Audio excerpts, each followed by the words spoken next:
estoy acá. Para uno como profesor es importante que los estudiantes lo recuerden de manera positiva y más cuando uno es profesor de matemáticas, que usualmente no lo quieren de a mucho, ¿no? Pero algunos lo valoran, de manera que estoy muy contenta de estar acá y a sus órdenes para lo que me quieran preguntar sin restricciones. La verdad, si no tengo ningún problema y que me pregunten lo que quieran. Bueno, entonces ellos son los que van a dirigir la entrevista. Yo simplemente voy a estar acá como espectador. Entonces, pues los dejo para que conversen y de verdad espero que aprovechen mucho el espacio. Bueno, primero nosotros quisiéramos como presentarnos como revista de divulgación científica. Habla más fuerte. Nosotras dos somos las editoras. Yo soy Natalia Castañeda.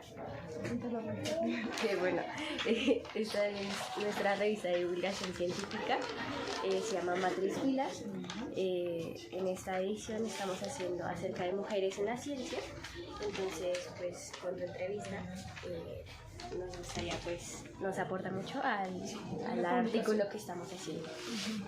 Pues bueno, Matriz Fila es un proyecto que nace este año con el fin de llevar pues las ciencias un poco más a la cotidianidad y no llevarlo simplemente a lo necesario que vemos en el colegio o algo así, sino como generar un poco más de curiosidad. Y bueno, como dijo pues mi compañera, vamos a estar hablando sobre un poco como sobre tu experiencia como matemática mujer en Colombia. Y nada, pues antes que nada quisiéramos que pues, como que te presentes. Bueno, mi nombre es Clara Elena Sánchez. Tengo 76 años. Y creo que eso es importante contarlo porque cuando yo empecé a estudiar matemáticas no era usual que las mujeres entraran a la universidad. Yo entré en el año 64 y ahí comenzó, digamos, a entrar mucha mujer a la universidad. Entrar a matemáticas no era lo usual y yo entré, éramos 25, 19 hombres y 6 mujeres.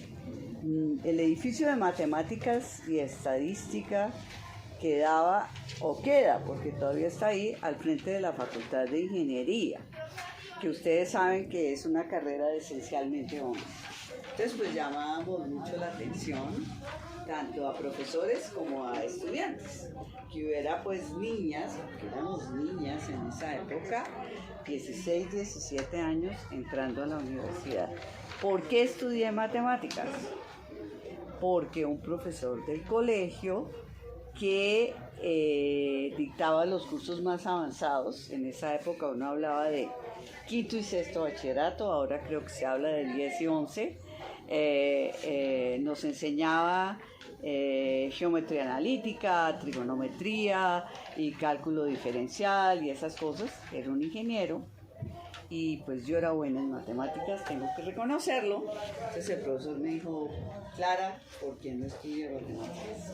En la Universidad Nacional crearon la carrera de matemáticas hace relativamente poco. Entonces, la verdad, a mí me hicieron también test de orientación profesional y el test de orientación profesional decía que yo servía para matemáticas o para filosofía y poco más. Entonces, pues me presenté a la Nacional a finales del año 63 y pasé.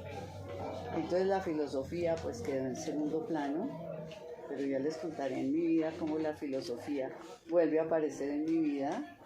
Y pues el que me hizo ese test de orientación profesional creo que acertó muy bien.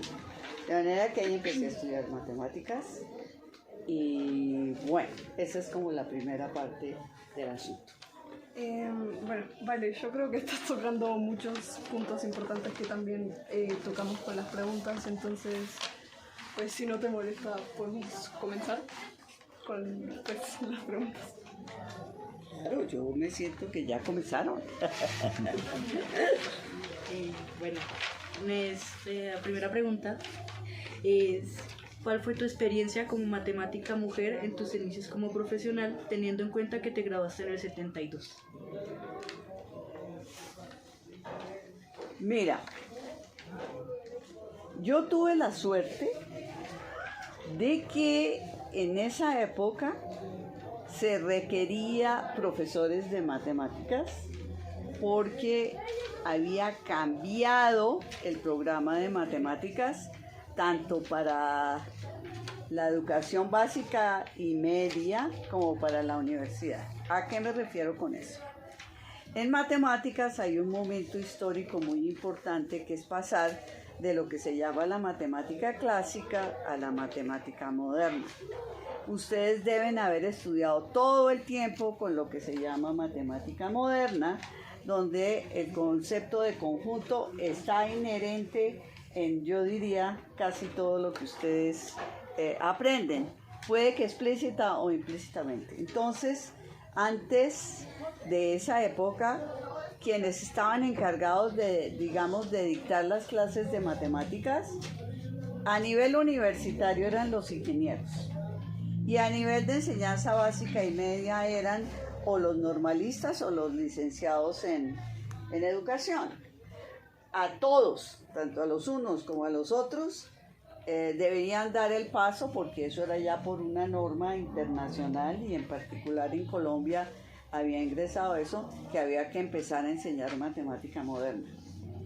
La matemática moderna tiene dos aspectos interesantes y es, uno, en lugar de hablar de lógica aristotélica, yo estaba mirando aquí los libros de filosofía que me parecían muy interesantes, que tiene una manera de justificar los argumentos con algo que se llama silogismos, a trabajar con una lógica que es la que usualmente manejan los matemáticos.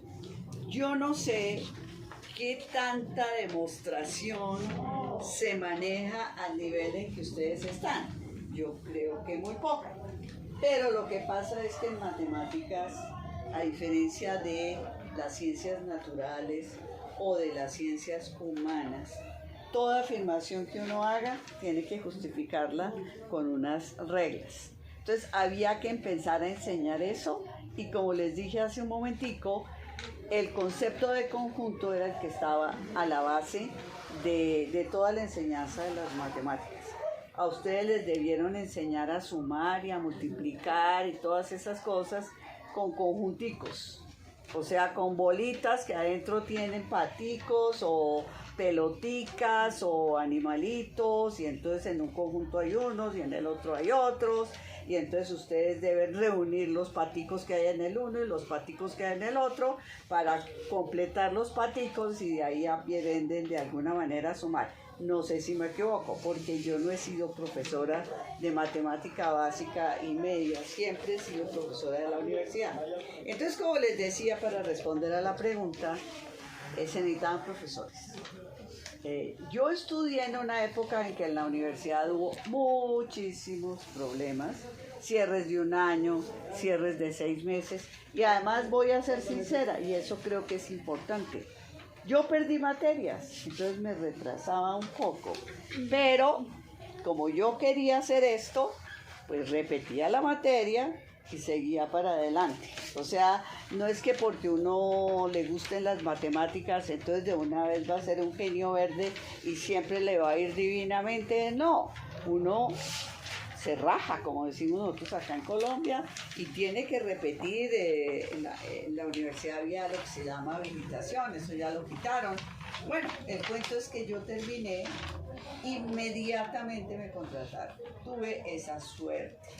Entonces mi camino fue, digamos, fácil para obtener puesto, ahora que la vida es un poco complicada, y ahí me quedé en la Universidad Nacional como profesora hasta el año 2009 en que me pensioné, casi 47 años de profesora de diversas áreas, y aunque me retiré, sigo vinculada con proyectos de investigación que pues más adelante les puedo contar en qué consiste.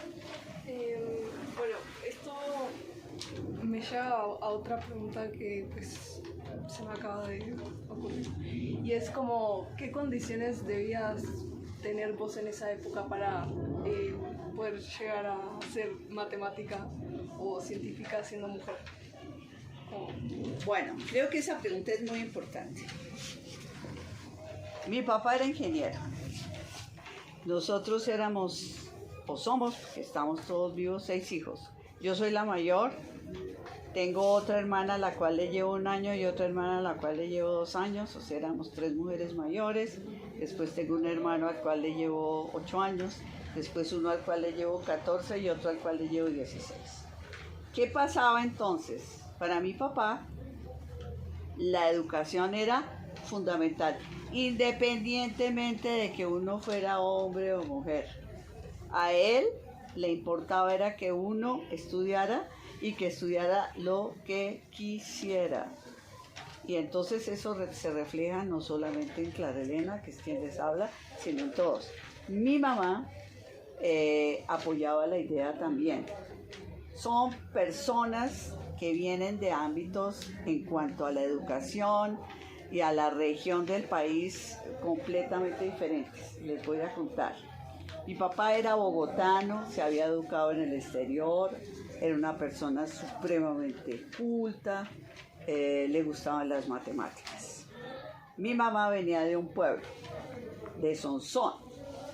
El papá no quería que estudiara más allá del bachillerato y ella no terminó bachillerato, mucho menos le permitió que digamos en esa época las mujeres en Medellín estudiaban una cosa que se llamaba como el Instituto para Mujeres, algo así, ahorita que se me borró el nombre, no le permitió. Pero mi mamá quería superarse, eso tengo que reconocerlo. Entonces, un poco a escondidas del papá, empezó a trabajar en una empresa como secretaria y fue bastante buena. Entonces ella fue una mujer muy independiente, que le interesaba superarse y digamos ya mayorcita, pero pues mayorcita en esa época era 20 años, conoció a mi papá en Bogotá y se casaron. Entonces ella se vino para Bogotá y ahí empezaron a formar una familia y para los dos era muy importante la educación, independientemente de que uno fuera hombre o mujer. Y mi mamá pensaba que para ser mujer, y eso lo tengo que decir a boca llena, no había que casarse y tener hijos. O sea, ella no nos inculcó que había que conseguirle marido a la niña para que, no sé, para que pudiera salir de la casa, ¿de acuerdo? De manera que yo creo que eso es importante porque, pues, les reitero que yo soy una mujer ya, como se dice, adulta mayor.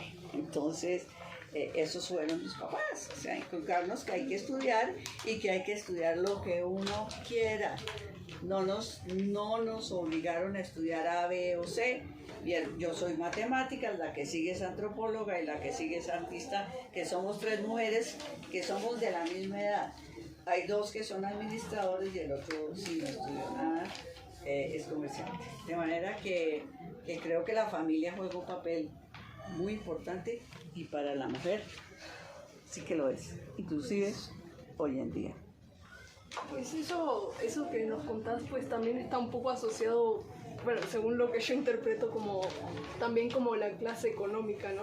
Porque pues nos hablas como de que tu padre tenía muy buena educación y tu madre también, entonces ¿vos crees que esté como arraigada directamente? Tienes razón, yo soy de una, digamos, clase media alta, tal vez esa es la clasificación que me puedo poner ahí. Mi papá tenía recursos para que yo estudiara donde yo quisiera. Yo estudié en la Nacional porque ahí era donde había una carrera de matemáticas y mi segunda hermana estudió en los Andes porque ella no pasó en la Nacional. Eso quiero que lo sepan. Entonces, pues mi papá tenía la manera de en esa época, después hubo un bajonazo, entonces eso la clase económica puede cambiar en un momento dado. De manera que sí, eso es verdad, yo pertenecía a una clase económica favorable.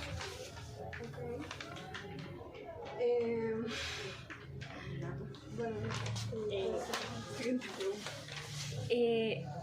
Entonces, ¿cuál fue tu experiencia como matemática en tus inicios teniendo en cuenta las dificultades? Perdón. Teniendo en cuenta el momento social que atravesamos en el siglo pasado, ¿cómo crees que te afectaron los estigmas sociales sobre la mujer? ¿Crees que mantuviste esta ideología o cambió? No entiendo la pregunta. Sinceramente, no la entiendo. ¿Cuáles son los estigmas de los cuales me están hablando? Como queremos preguntar si había como estigmas en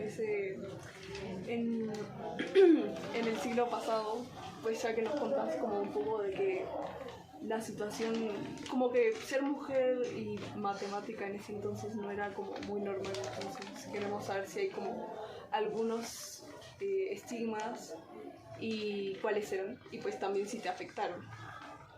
Bueno, la verdad,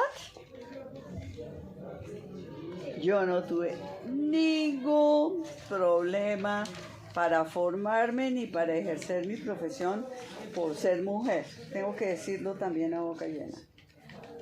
Solo tuve un profesor que en algún momento marcó la diferencia entre hombres y mujeres, porque absolutamente todos mis profesores eran hombres. Más allá del grupo que yo les conté, había 2 mujeres en toda la carrera de matemáticas y no se habían graduado todavía y nunca fueron profesoras. O sea, yo profesoras mujeres en la universidad no tuve. De manera que, salvo un profesor que sí marcó la diferencia, el resto no. Al contrario, me estimularon a lo que yo diría una formación integral, en el sentido de que me estimularon a dictar conferencias, a escribir artículos y todas esas cosas, porque cuando yo me formé, a uno lo formaban para ser docente, no lo formaban para ser investigador, ni para escribir artículos, ni nada de esas cosas. Ese camino yo me lo fui haciendo en la medida en que mis profesores me fueron estimulando. Entonces yo sí quiero hacer un reconocimiento a los profesores varones, porque yo soy de las que uso el castellano como toca.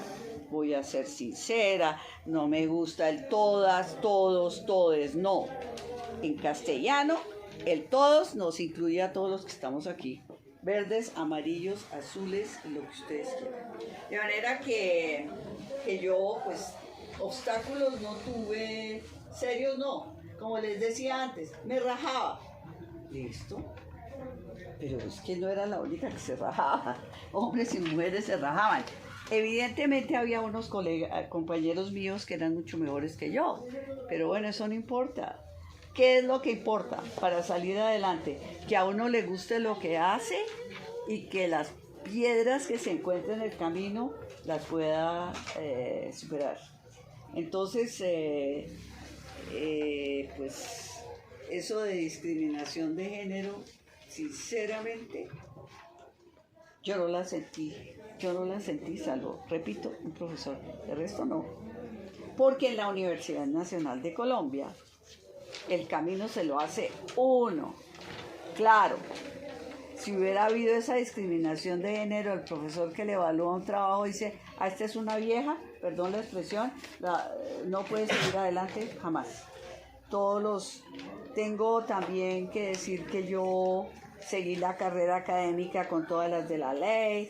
En la nacional hay lo que se llaman categorías. Yo empecé desde muy jovencita, con lo primero era monitora y después instructora y otro tipo de instructor, profesor, no sé qué, hasta que llegué a la máxima categoría que se llama profesor titular. Eso por el lado de la, digamos, de la carrera académica dentro de la nacional. Pero también tuve la fortuna de que un profesor me invitó a investigar con ese proyecto que había de cambiar la educación de matemática clásica a matemática moderna. El profesor Carlo Federici, que fue el fundador de la carrera de matemáticas. A dos mujeres, ojo, dos mujeres, mi compañera y a mí, nos invitó a que escribiéramos libros para el bachillerato para maestros. Entonces escribimos con mi compañera Fabiola Rodríguez 2 libros, uno sobre teoría de conjuntos y otro sobre los números naturales. Hoy, revisando esos libros, el de teoría de conjuntos les serviría a todos ustedes. El de los números naturales no sirve para nada. ¿Por qué? Porque comete el pecado de preocuparse más por las propiedades de las operaciones que por la operatividad que hay que manejar. Hay que manejar ambas cosas. Entonces, pues ahí comencé a investigar, como dice el Chapulín Colorado. Sin querer, queriendo, entré en el camino de la investigación y seguí. Y entonces diferentes profesores me invitaron a otros proyectos que también les puedo contar con mucho gusto. Vale, eso justo nos lleva al siguiente punto. Y bueno, ¿cuál crees que es la importancia de la investigación de las ciencias? Fundamental en este país. Las ciencias básicas son fundamentales en cualquier país y por lo tanto hay que potenciar que la gente haga ciencias básicas y que las hagan bien hechas. Y en particular las matemáticas están metidas en todo. O sea, la persona que maneje bien las matemáticas no necesariamente tiene que ser matemático, pero sí tiene que manejar matemáticas porque en la vida cotidiana todos los días nos tropezamos con matemáticas de una manera o de la otra.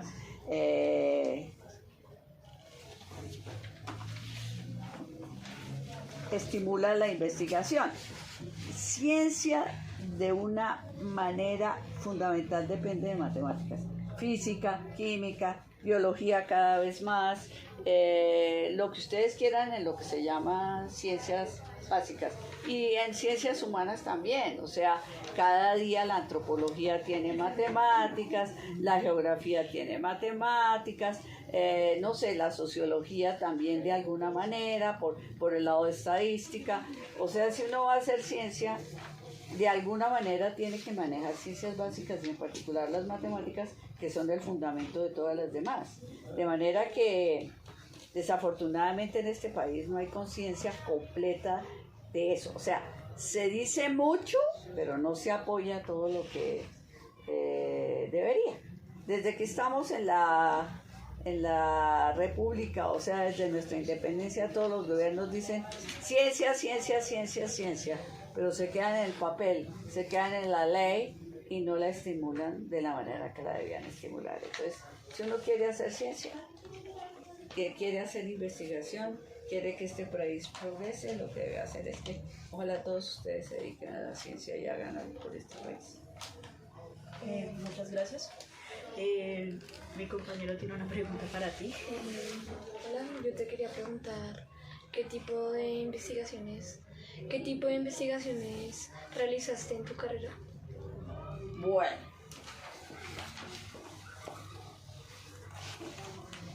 yo obtuve un doctorado en lógica y filosofía de la ciencia.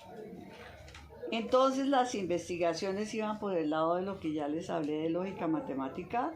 Algo hice acá en Colombia, ahorita les cuento ese detalle que también es importante. Y en Brasil para mi doctorado hice algo de un tema muy específico que se llama operadores que ligan variables para obtener términos. Eso no les dice nada a ustedes. Eso es una cosa de matemática de un nivel altísimo, pero eso fue lo que yo hice, digamos, por el lado de la investigación en lógica, que se supone que es el área que me conquistó desde el punto de vista de matemáticas. Pero la otra historia que les quiero contar es que otro profesor mejor dicho, dos profesores, me invitan a que participe en sus proyectos de investigación que tenían que ver con historia de las matemáticas. El uno para la carrera de filosofía. Entonces fíjese cómo el destino y lo que a uno le gusta se lo tropieza en el camino de manera favorable. Terminé siendo profesora de la carrera de filosofía durante más de 20 años. Allá, ¿qué hicimos? Historia y filosofía de la matemática. ¿Con qué objetivo?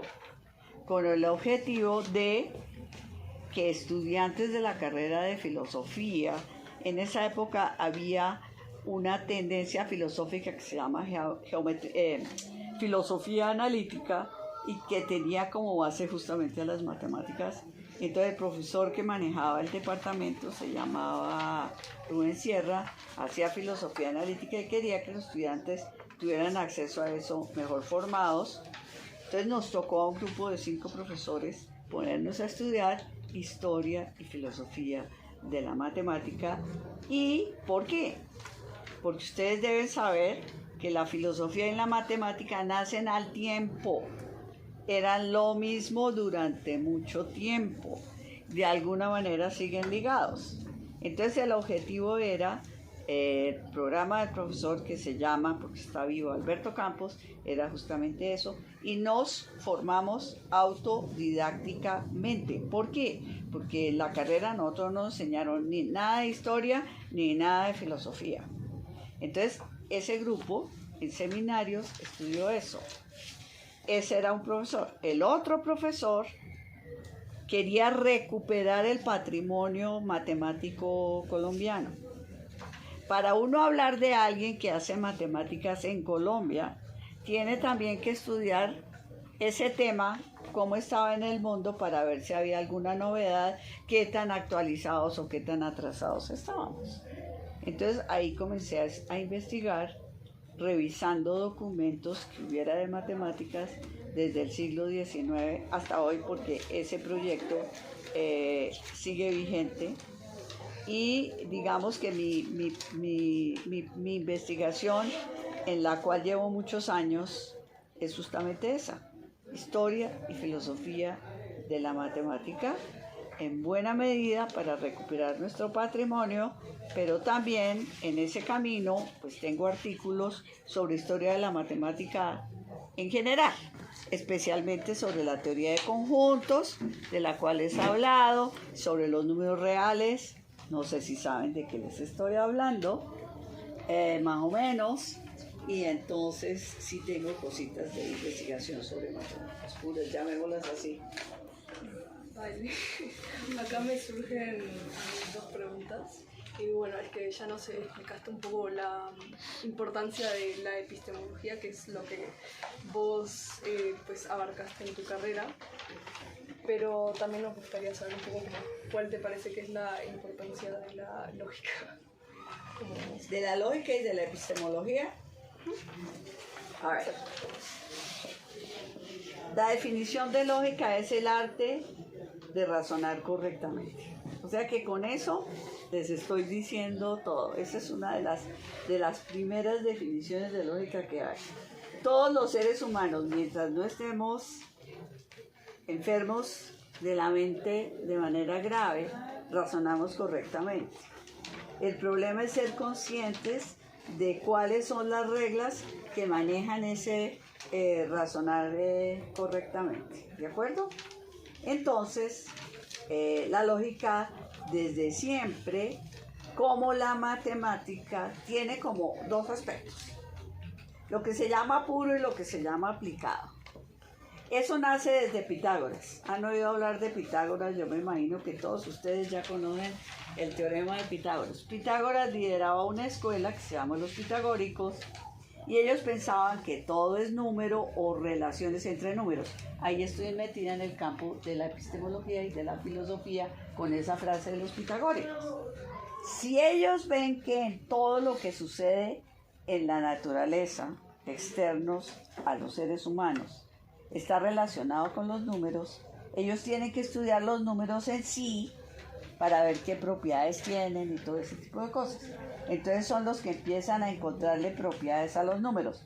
pares, impares, primos, que este es múltiplo de tal, que este es divisor de tal, que este es un cuadrado perfecto, que este es lo que ustedes quieran, que ustedes ya conocen. Ellos empiezan, eso es, a uno para qué le sirve saber si el valor del Transmilenio, no tengo ni idea porque no uso Transmilenio. ¿Cuánto vale el Transmilenio? Casi 3.000. Digamos que 3.000. Entonces, 3.000 es par o impar. Par, ¿no? Ok. ¿Es primo? No. Mi copa, No. no, es mi copa, el primo es el dono. ¿Es múltiplo de 3? ¿De 5? Sí. ¿De 10? Sí. ¿De 48? Sí. Espera, no. Era ¿A trampa, ti ¿no? te importa para subir a Transmilenio? ¿Qué es lo que te importa? Tener los 3.000 pesos para poder pagar el bus. No si es par y para, etcétera. ¿Me explico la diferencia entre el uso de la matemática y las propiedades que puede tener un determinado número? Entonces, los pitagóricos son los que empiezan con ese camino, los que demuestran el teorema de Pitágoras. El teorema de Pitágoras es muy importante, porque para muchos problemas de medir, que es uno de los problemas, digamos, matemáticos más viejos, medir el terreno o pagar impuestos o cosas de ese estilo, pues yo tengo que manejar matemáticas elementales y eso va progresando con el tiempo. Y aprovecho para decirles un mensaje aquí a estos jóvenes que ojalá se dediquen a las matemáticas después de esta entrevista. Y es que la matemática, como la ciencia en general, la hacemos los seres humanos. Eso no cae del cielo. Así haya un gran filósofo que se llamaba Platón, que decía que las matemáticas son eternas y que nosotros no hacemos cosas, sino que las descubrimos. Ese lenguaje lo seguimos usando en matemáticas porque la creación es muy fuerte. La gente habla de creatividad, por ejemplo, en pintura o en literatura, pero la gente no habla de creación en ciencia. Cuando ustedes demuestran el teorema de Pitágoras o resuelven un problema de factorización en álgebra, que eso no es tan fácil que digamos, están haciendo matemáticas y están creando la solución. Pero la creación tiene que ver como con Dios. Entonces es fuerte decir, ¿saben qué? Creé la solución del ejercicio que me puso el profesor Luis. Eso es fuerte. Entonces por eso hablamos más de descubrir que de crear, ¿de acuerdo? Pero la lección que yo he aprendido estudiando historia y filosofía de las matemáticas es uno, los conceptos matemáticos y los conceptos científicos tienen un origen. Y ese origen se va transformando a través del tiempo. ¿Quién los transforma? Los seres humanos. O sea, la matemática de hoy no es la misma matemática de hace 2500 años con Pitágoras.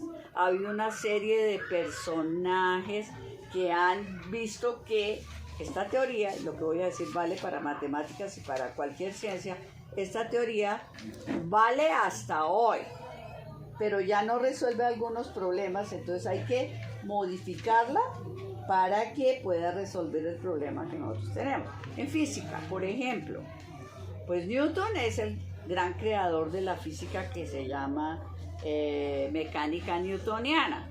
Eso funciona hasta el siglo XIX y hasta el siglo XX y hasta el XXI de manera diferente a cómo funciona la física. Resuelve ciertos problemas, pero aparece un Einstein para resolver otros problemas que no resuelve la mecánica de Newton. Y así va pasando con todas las disciplinas. No sé ustedes qué les gusta, si les gusta más la física, si les gusta más la química, si les gusta más la biología, lo que les guste. Es interesante que estudien la historia y la filosofía de la ciencia. Y a los maestros que están acá, Les voy a decir que en didáctica el concepto que más me ha parecido interesante es el que se llama obstáculo epistemológico, porque tú tocaste la palabra epistemología. ¿Por qué? Porque los conceptos tienen problemas al irse desarrollando. Eso se llama un obstáculo epistemológico. El creador lo supera de alguna manera, o el estudiante lo supera de alguna manera. Entonces, ¿por qué digo yo que lección para los maestros? Porque si son conscientes de los obstáculos epistemológicos que tiene un concepto, van a poder hacer mejor su enseñanza. Y yo no sé si yo pueda preguntar, pero si puedo preguntar, pregunto. ¿Sí? Sí. Ok. ¿Cuál ha sido la mayor dificultad que has tenido en matemáticas desde que entraste a estudiar en el colegio? ¿La pregunta es para todos o...? A ella por ahora. Y si todos me quieren contestar, mejor. Para explicar esto que acabo de decir. No sé, si me han dificultado varias cosas, no tanto, sino pequeñas partes, pero siento que lo que más me ha costado es la cuadrática. ¿La qué? La cuadrática. No. La cuadrática. Resolver una ecuación cuadrática, x al cuadrado más x, ¿no? ¿Qué llamas la cuadrática? B más menos raíz. Por eso es una ecuación de segundo grado. ¿Sí? Sí. Ok, ¿y a ti? A mí un poco más la parte teórica, porque hay veces que abarcamos proyectos como, pues no sé, el año pasado por ejemplo teníamos que escoger cada uno un proyecto y yo escogí justo la teoría de la relatividad de Einstein. Bueno, te metiste con Pero profundidades. sí, Pero en o sea, matemáticas, estoy hablando de matemáticas. yo creo que el lenguaje que usan para como expresarlo. El lenguaje. Ajá, para O sea, ¿te expresar costó una- trabajo pasar digamos, de la aritmética al álgebra?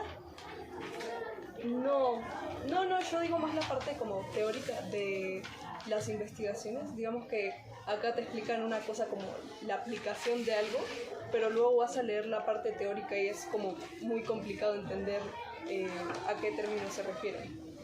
Bueno, el lenguaje. El chico que sigue.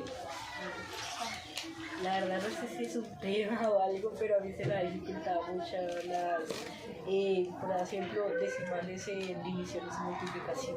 ¿Con los decimales? Ajá. ¿Tú? Pues la verdad, no sé, pues depende porque, pues, no se me ha, digamos, dificultado entender, pero sí, digamos, en mi anterior colegio, las explicaciones de los profesores, porque ¿De qué? ¿De qué concretamente? Porque ahora puedes decir las explicaciones del profesor en general. Algo concreto. pues Sumar, restar, multiplicar, dividir, Potenciación resolver y- ecuaciones, factorizar. ¿Qué? potenciación y radicación. Potenciación y radicación. Radicación también. ¿Ah? Radicación también. Radicación. ¿Tú? Algo que también o sea, como lo más que se me ha complicado es las divisiones con decimales. Ajá. ¿Qué más? ¿Tú? A mí lo que se me ha complicado, en cuarto me enseñaron a cómo convertir fracciones a decimales y se me complicaba mucho. Muy bien. Allá atrás. Pues multiplicaciones y divisiones con decimales. Ajá. ¿Y tú? Pues yo siento que a veces se me complican unas divisiones como largas, como que son ¿Largas? como sí, y también con decimales y eso. Bueno, listo. Se repite mucho lo de la notación decimal. Eso tiene que ver con lenguaje. ¿Cómo te llamas tú? Francisca. Francisca, mira. Los números que se llaman racionales o quebrados tienen justamente la particularidad de que yo los puedo representar de varias maneras. O como un medio o como 0,5. Son dos maneras de escribir, son dos lenguajes distintos. Y ese es el punto más difícil de la matemática cuando uno se está formando en los niveles de ustedes. El que supera eso que todos ustedes están mostrando acá va a seguir camino relativamente fácil en matemáticas. El que tiene mucha dificultad se puede quedar ahí. ¿Cuál es el problema de los decimales? Me sorprende un poquito, pero no tanto. El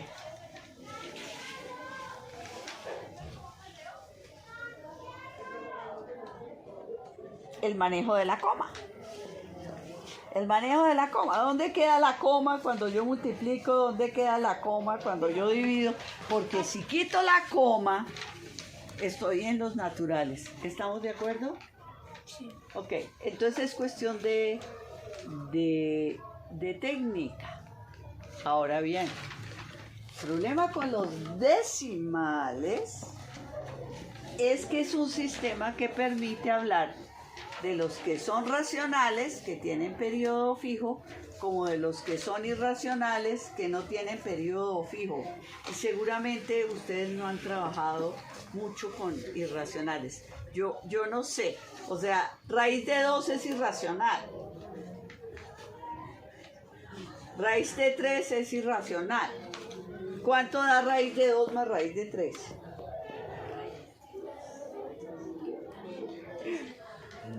¿2?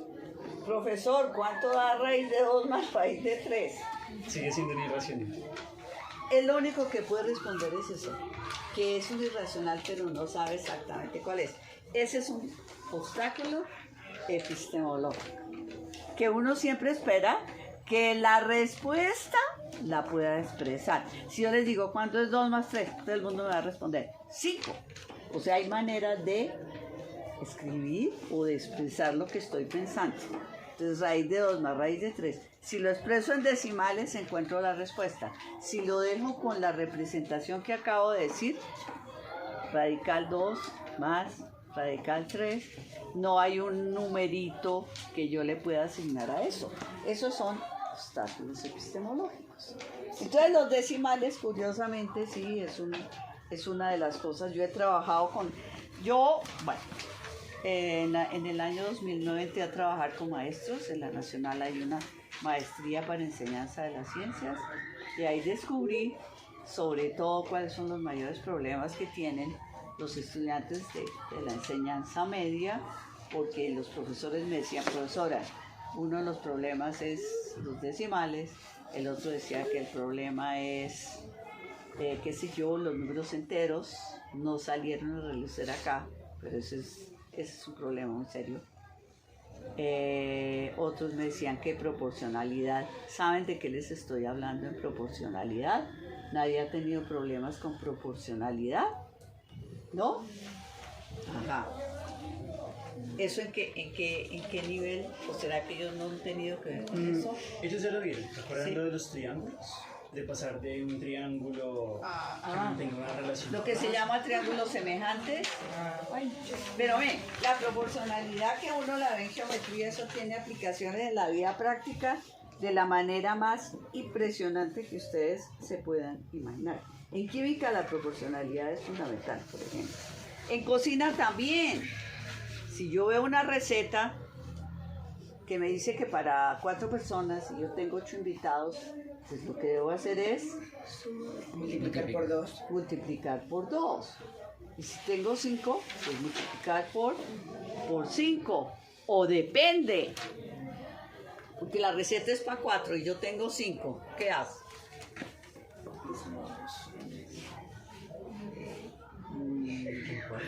Ese es un problema de la vida cotidiana que las mamás de ustedes y ustedes, si les gusta la cocina, seguramente se lo tienen que haber. Bueno, una respuesta fácil. Pues les doy más poquito a todos y hago solamente para 4. O sea, hay que resolver el problema. Y si no sé cómo lo hallo para 5, pues lo hago para 6, que es como más fácil. Y de pronto me sobra o hay alguno que come bastante y se come todo. Lo importante es resolver el problema. Yo les quiero decir una cosa. Los profesores en matemáticas tienen una responsabilidad enorme. Si son buenos profesores, estimularán a los estudiantes a que sigan para adelante. Si son malos profesores, voy a decir la siguiente frase: les dañan la vida a la gente, porque sienten que no son inteligentes, que son bruticos. Eso no es cierto. Entonces uno como profesor tiene una responsabilidad. Si ustedes no saben quién fue Cristóbal Colón, no les pasa nada. Pero si no saben cuánto es 2 por 3, ojo, ¿qué van a decir de ustedes? Quedamos mal. Quedan muy mal. Entonces aquí hay que hablar de la responsabilidad de un docente, de cualquier asignatura, pero de matemáticas, sinceramente, es que es muy tremendo.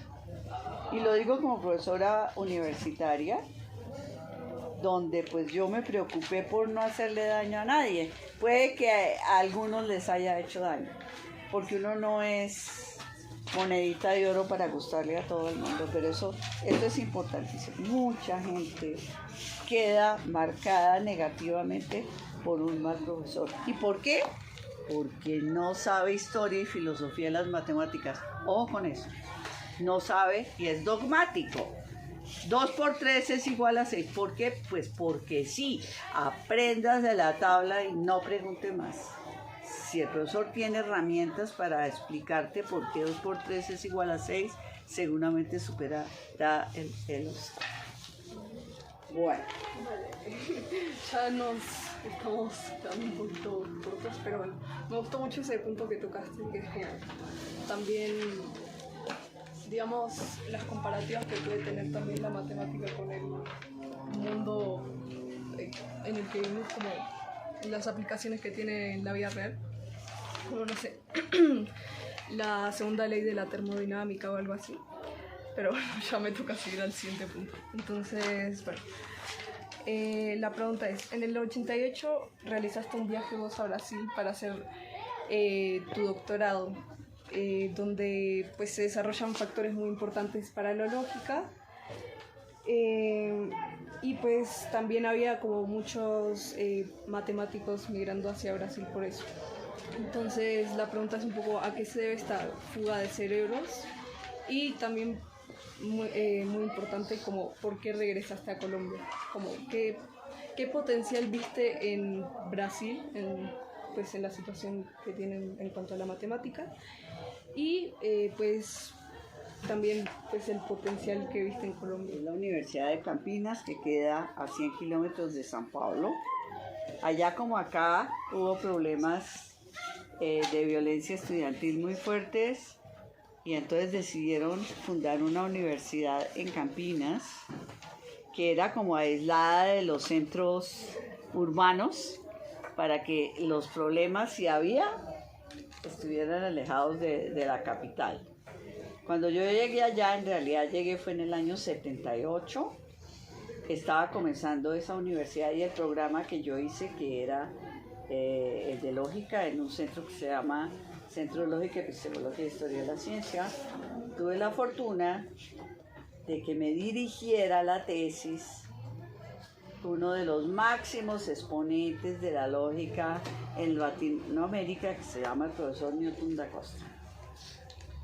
Él me puso a prueba y afortunadamente pasé, y él me dirigió en eso que les conté de operadores que ligan variables para obtener términos. Estuve 3 años del 78, 79, 80. Me regresé. ¿Por qué? Porque primero completé el programa menos la tesis, y segundo porque la universidad me dio una comisión de 3 años. Pero respondo de alguna manera a tu pregunta. ¿Por qué regresé? Porque si a mí me dan comisión, yo debo pagar el doble del tiempo que estuve por fuera. Y si no, me tocaba pagar una cantidad de dinero, que fue la que ellos me dieron, porque me mantuvieron el sueldo durante los 3 años que yo estuve allá. De manera que por ese lado era compromiso con la universidad de volver. Por el otro lado, en situaciones familiares también era importante. Mi papá ya estaba mayor, estaba un poco enfermo. Para mí era importante, aunque te digo francamente, me ofrecieron quedarme y yo decidí que me volvía de todas maneras. Volví en el 88 a sustentar la tesis, o sea, me demoré bastante en realizarla porque al regresar a Bogotá, pues uno adquiere otra vez todos los compromisos docentes de investigación, etcétera. Pero bueno, lo importante es que volví en el 88 y tuve el privilegio de estar en una universidad que es de las mejores de Brasil y del mundo, con el creador de una lógica, que es la lógica paraconsistente, que Luis me contó hace un momento que él trabajó sobre eso. Es una lógica diferente a la lógica clásica que todos manejamos. Y yo diría que cerebros fugados no hay muchos en esta área.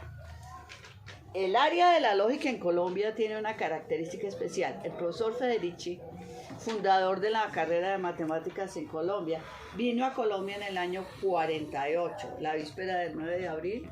¿Saben qué pasó el 9 de abril? ¿Tú sabes? ¿Sí o no? Solamente eso. No, tú no tienes por qué saber. Tú, porque vi que eres extranjera. Tú, no. Tú, tampoco. Tú, tampoco. Tampoco. Tampoco. Vergonzoso. Se los digo que vergonzoso. ¿Por qué? El 9 de abril de 1948 hubo lo que se llama el Bogotazo. ¡Ay, jue! ¡Sí, señor! Eso. Casi acaban con Bogotá. Entonces eso es triste, les voy a decir, triste. La historia de Colombia la sacaron de los pensum del bachillerato. Eso es grave. Ustedes no saben en qué país están, por favor. Luis, aquí los que me escuchan, ¿cómo no van a saber qué pasó en Bogotá el 9 de abril de 1948? Ni quién es Jorge Eliezer Gaitán, ni quién era el presidente de la época, ni qué pasó ahí, ni nada de esas cosas. Bueno, volvamos a las materias. Porque me preocupa, es que me preocupa. El profesor Federici era un italiano. Él venía digamos, de la situación de Europa con respecto a la Segunda Guerra Mundial. ¿Han oído hablar de la Segunda Guerra Mundial? ¿Sí saben qué pasó en la Segunda Guerra Mundial? Sí. Ah, bueno, menos mal. Entonces, el profesor vino y a pesar de eso, se quedó y él quería hacer lógica en Colombia. Pero llegó y el camino estaba virgen. Nadie sabía de eso.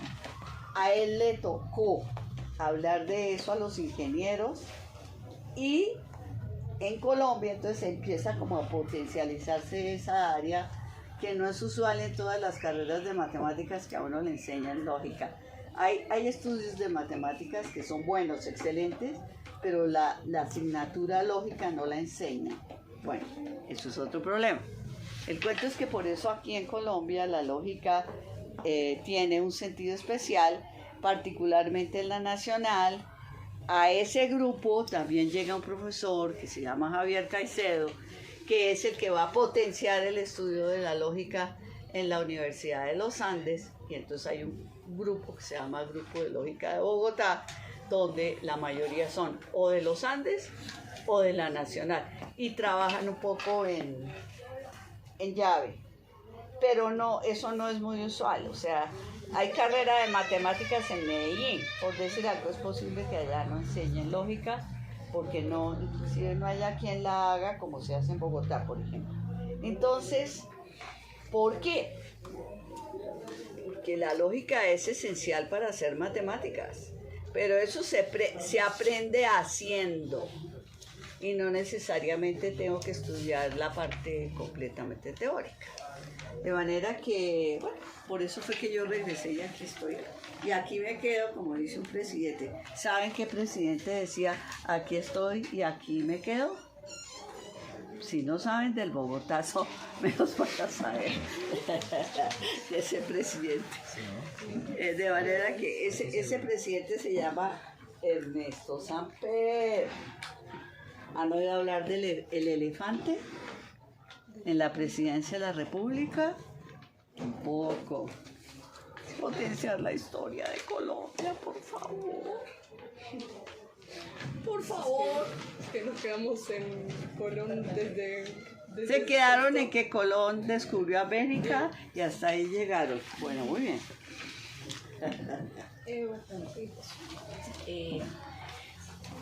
No es un secreto que Colombia está rezagada en el trabajo de la ciencia frente a otros países, incluso países con situaciones muy similares a las nuestras. Entonces, la pregunta sería, ¿a qué crees que se deba esto? Muy buena pregunta. Muy buena pregunta. A que no hay apoyo para la ciencia en Colombia, realmente. Aunque todos los gobiernos dicen que la ciencia es muy importante, desde Santander, que es el primero que dice que para que el país progrese hay que apoyar a la ciencia, no hay un apoyo verdadero a la ciencia en Colombia. O sea, para hacer ciencia se necesita dinero. ¿Por qué? Porque se necesitan laboratorios. Los laboratorios valen plata, se necesita plata para investigar en física, en química, en matemáticas, en biología, en lo que ustedes quieran. Si ustedes miran los estándares internacionales de cuánto le dan en dinero a la ciencia en países como ¿cómo es que te llamas tú? Nicolás, como Nicolás dice, en Colombia es mucho más bajo. Es un porcentaje muy chiquitico del presupuesto nacional. Entonces, mientras no la apoyen, bueno. Y la otra cosa es que en esos cargos a veces no nombran al más idóneo. ¿Por qué? Porque esos cargos tienen una carga política muy fuerte y entonces nombran personas que no son las más idóneas para apoyar el desarrollo de la ciencia en este país. Entonces, hasta ahora todos prometen, pero nadie cumple realmente. Esa es la razón.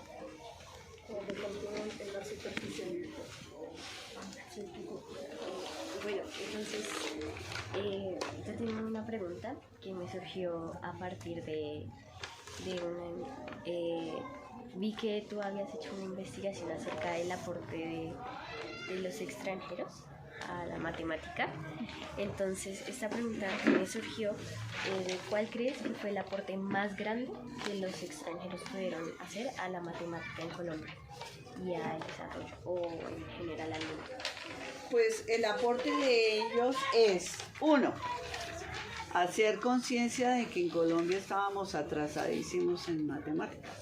Como yo les decía antes, los ingenieros eran los encargados de la matemática en Colombia y para ellos la matemática, así les gustara la matemática y algunos conocieran algunas cosas teóricas, para ellos la matemática es para usarla, para hacer sus construcciones y sus cosas. Entonces, hasta 1950, los ingenieros eran los encargados de dictar las clases de matemáticas a nivel universitario y usaban inclusive libros del siglo XIX. En los años 40 llegó un español aquí a Colombia, se llamaba Francisco Vera. Él empieza a hablar de teoría de conjuntos y la gente, eso existe, y los ingenieros asisten a esos cursos. Es más, Francisco Vera hacía clases en el Teatro Colón de Bogotá, lo cual es realmente sorprendente. O sea, él hacía cursos allá sobre cosas novedosas. Bueno, entonces es el primero que empieza como a mostrar que estábamos muy atrasados, pero él no se puede quedar porque la esposa tenía problemas de salud y la altura de Bogotá no le convenía, se fueron para Argentina. Pero algo de eso queda, la historia es un poquito larga. La otra cosa es que llega el profesor Federici a la Nacional, a una facultad de ciencias, que es la primera que se crea en Colombia, creada en 1947, y empieza a hablar de cosas novedosas. Entonces, él conquista estudiantes de ingeniería. Con esos estudiantes de ingeniería arman la carrera de matemáticas, la primera que existió acá. Y el primero se gradúa pues 3 años después de que el profesor Federici llega a Colombia. Y por otro lado, en la Universidad de los Andes llega un matemático de primer orden internacional que se llamaba Juan Horvath. Él era húngaro, especializado en Bourbaki.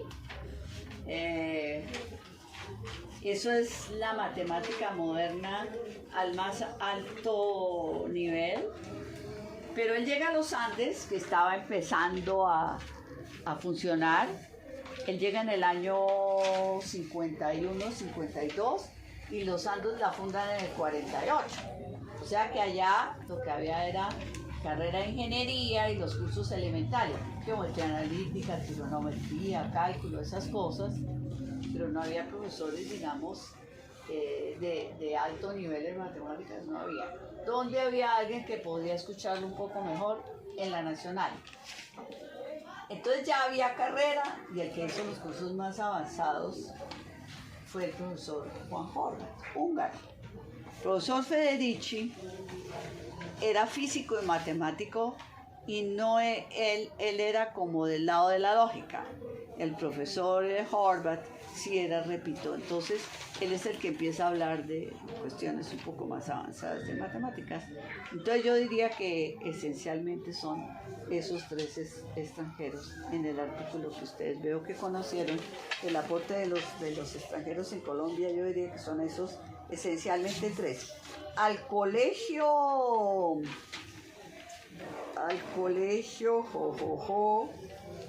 ¿es que se llama este colegio? Gimnasio Moderno, llega otro suizo que se llama Henry Gerli. Él también trae cosas novedosas y después el fundador de la Universidad de los Andes se llama Mario Lacerna. Él sabía de matemáticas porque estudió matemáticas y física en la Universidad de Columbia. Y Gerli también hizo un aporte tanto a nivel, digamos, de enseñanza media como en la Universidad de los Andes. En este momento, esos son los que tengo en mente. Creo que esos son de los que yo hablo en ese artículo. Pues bueno, ¿vos cuál crees que haya sido como el interés que tuvieron estos personajes o el potencial que vieron para venir acá a Colombia a hacer esos cambios?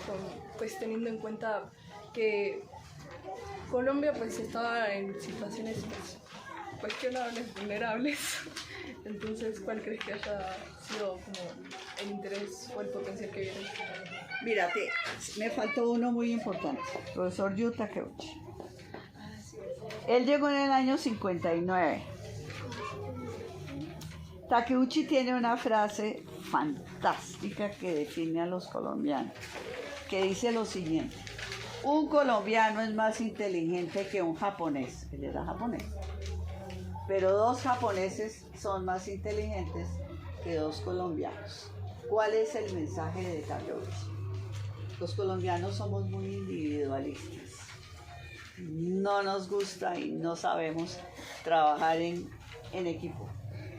Entonces, estos extranjeros vieron que los colombianos son inteligentes y que cuando les gusta algo le ponen todo el entusiasmo para salir adelante.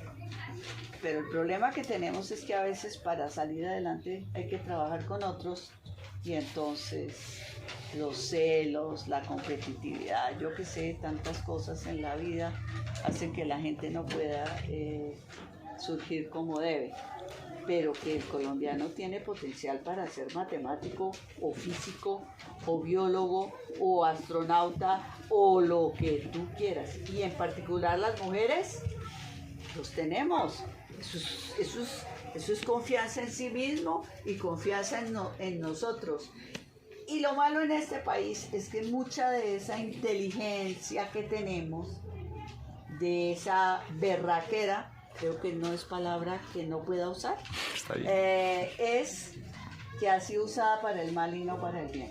Entonces, todos esos narcotraficantes, todos esos personajes que han hecho una cantidad de dinero tremendo, lo que han hecho es, se ingenian todos los días cosas para lograr sus objetivos. Si se pudiera canalizar en Colombia toda esa creatividad para el bien, para la ciencia, Colombia sería otra cosa. Y mira, hemos vivido en violencia toda la vida, pero toda la vida.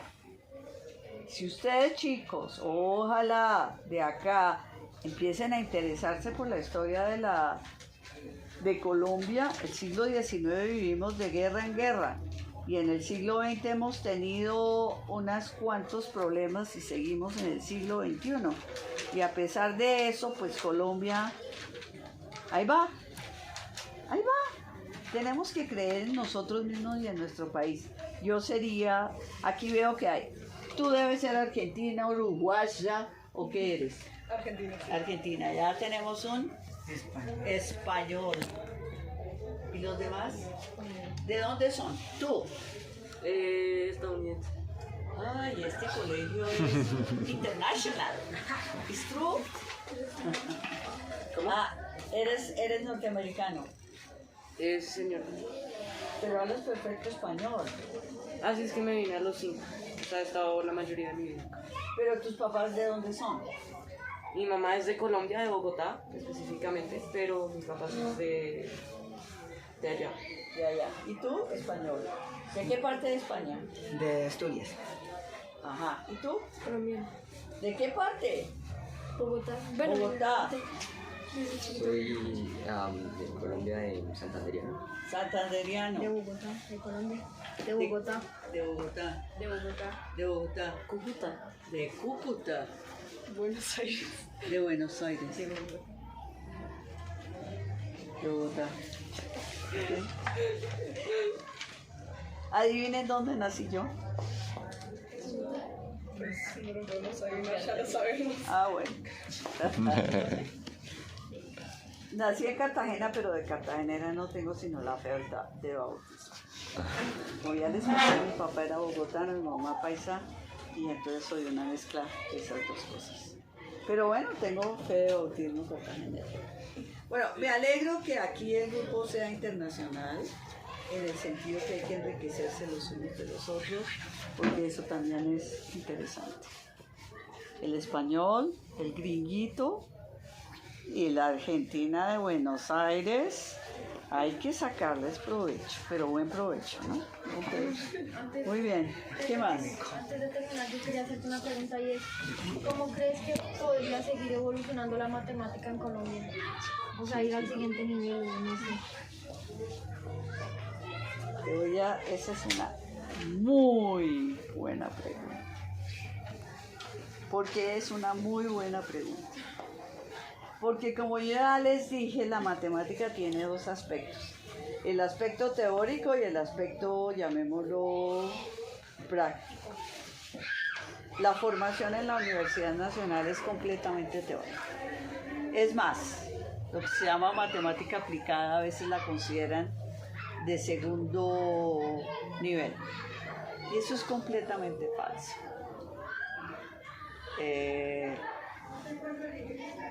Yo quisiera que esa matemática aplicada se fortaleciera en la nacional y por consiguiente en este país.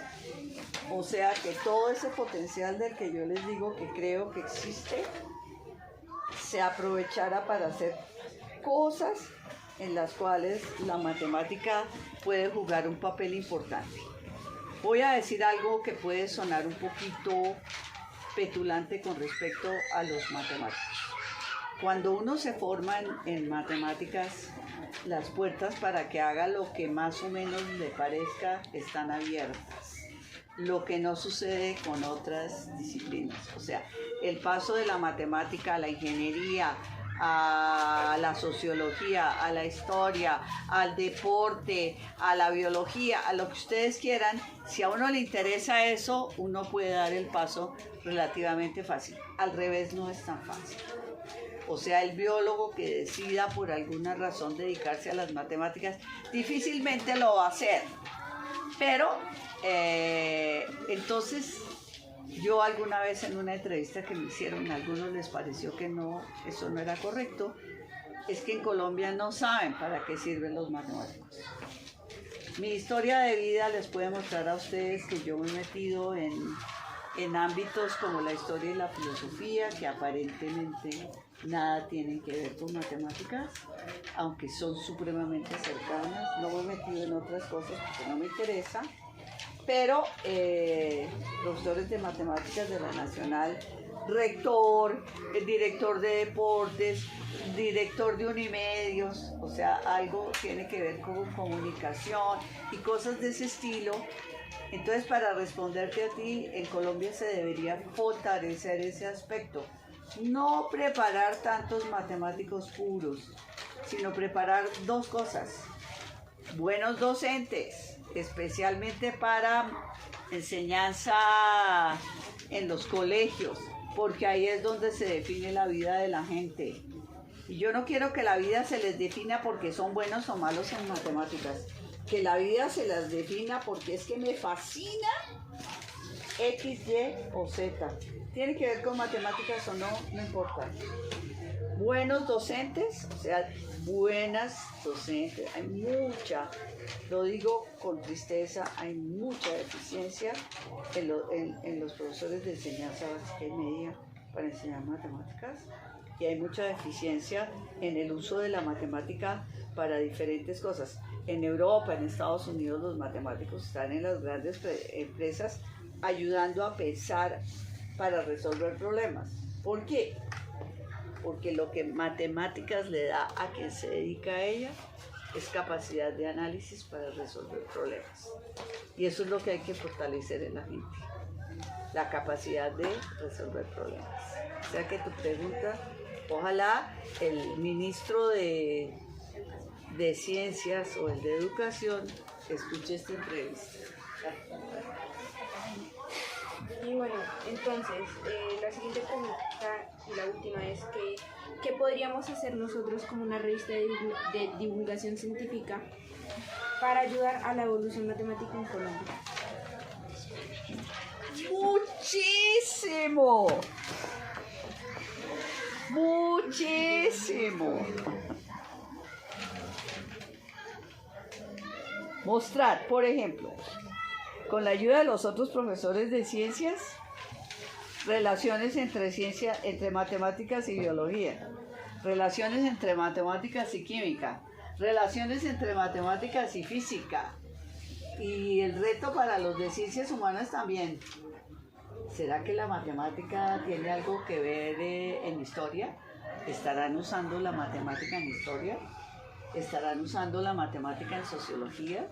¿Estarán usando la matemática en antropología? Entonces, relaciones interdisciplinarias. Ese es un aspecto.